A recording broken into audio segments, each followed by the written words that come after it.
Welcome to Tim's Vinyl Confessions. I'm Tim Durling, and on this episode, it will be airing on July the 1st, which is Canada Day. So I know a lot of my followers are Canadian. So happy Canada Day to everybody.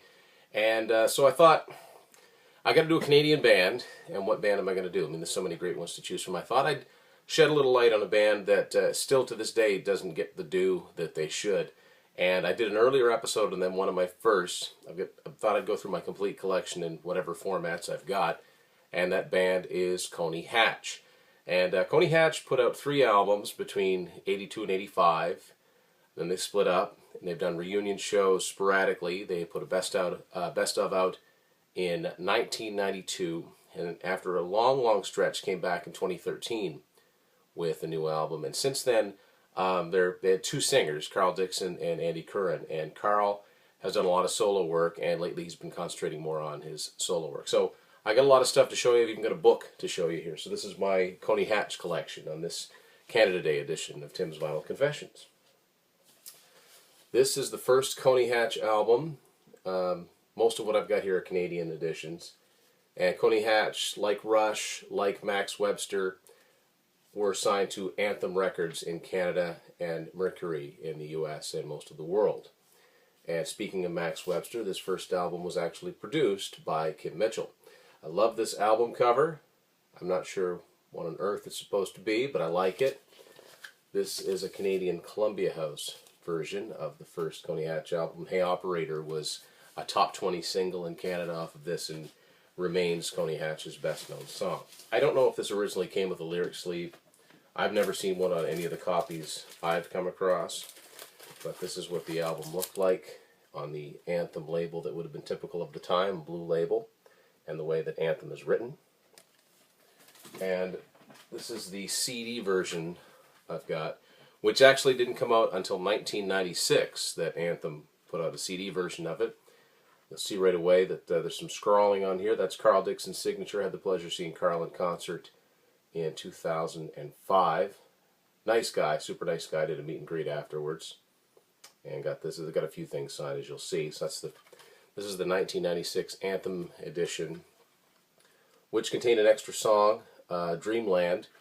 Rock Candy Records put out another version of it, which has another song on it called, I think it's called Sin After Sin, which is one of these days I've got to get that version too, because I've never heard that song. I'm sure it's good. They didn't put a lot of music up, but what they did was really, really good. Same picture that's on the back cover.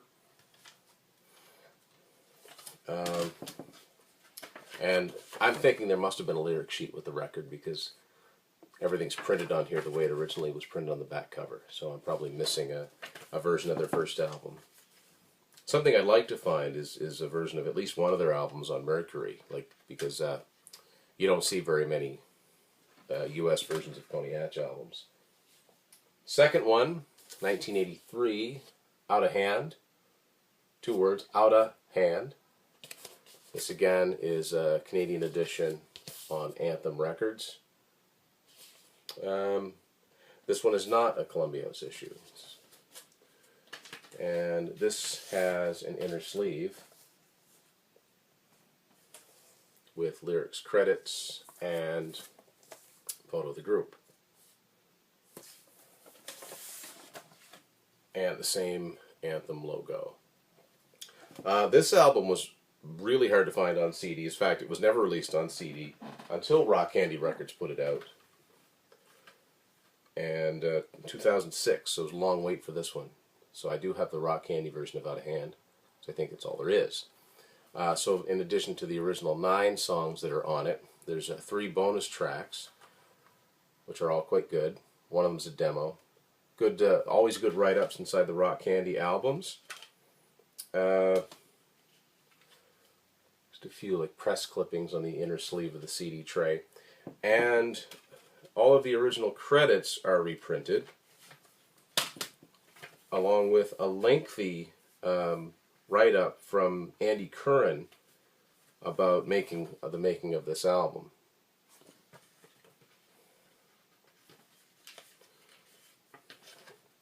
And lots of cool pictures inside of it too.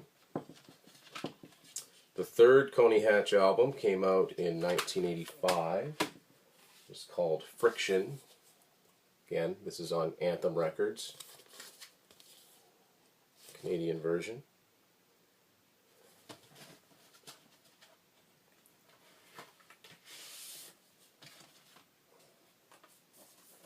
Band photos all around the outer side here, and credits and lyrics. And once again, the same Anthem logo. At some point, Anthem did a version of Friction on CD. Still hard to find, but it was easier to find than Out of Hand was. So this is a Canadian Anthem Records version of Friction. What's odd to me about this is that Anthem Records, they didn't have a lot of releases, and generally the serial numbers tended to be the same no matter what the format. The original serial number on Friction was 1046. This CD is 1070, so I don't know why they didn't keep the same. I really don't understand why they didn't keep the same serial number. It kind of stands out for that reason. Lyrics and credits. And next thing I'll show you, the first CD I found by them, the only CD that was available for a long time, in 1992, Anthem compiled songs from their first 3 albums to call this thing called Best of 3. Again, that's got Carl Dixon's signature on it. Bothered him to sign a lot of things. I don't think he minded. I got this from Columbia House, and I was a member of Columbia House. Introduced me to this band. Really, I had found their. I knew the song "Hey Operator." Not only was it a hit, but Aldo Nova recorded it, and I'm a big Aldo Nova fan. So I found their first album on cassette. It didn't work all that well, so that led me to find something that did. So here we go, Best of 3. Probably your best readily available thing to find by Coney Hatch, and I'd highly recommend it if you like melodic hard rock. Good reminiscences from both Carl Dixon and Andy Curran on each of these songs and albums. And of course they only had 3 albums, so it's a good chunk of each of them featured on here. No vinyl for this, there wouldn't have been. However, there was a cassette, which I've still got, and Carl signed this as well. I think this is the only signed cassette tape that I've got. And this is what the cassette looked like.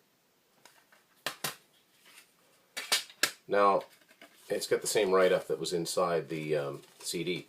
Interestingly enough, this was a changeover.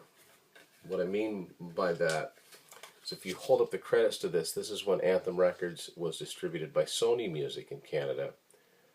They switched distribution in the mid-90s to what was then MCA, now Universal. So the case itself has this sticker on it that it was switched over, but they'd already manufactured the J card, I guess you could call it. And then, I mean, that was pretty much it. Carl Dixon went solo. Andy Curran went solo.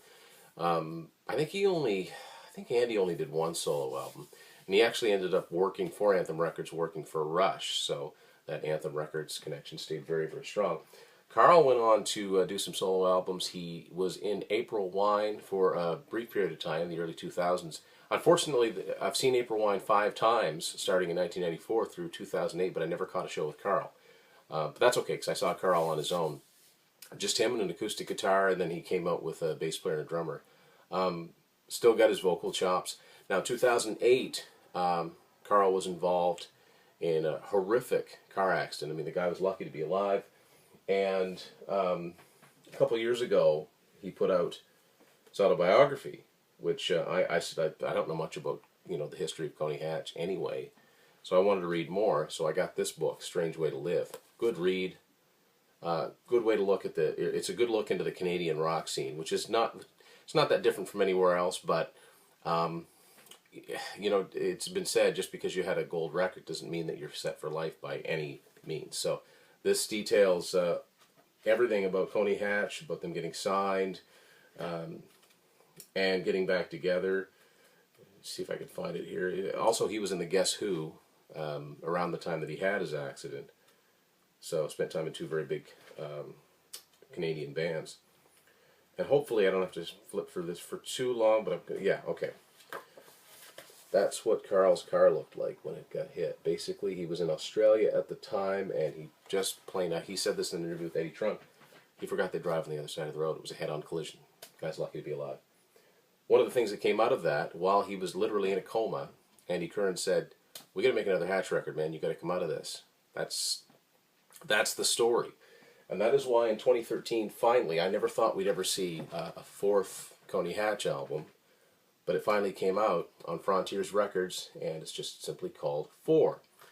Really good album. It didn't, predictably, I mean, it didn't sell in enough numbers to sustain the interest in them staying together doing gigs, so Carl's kind of gotten back to his solo career.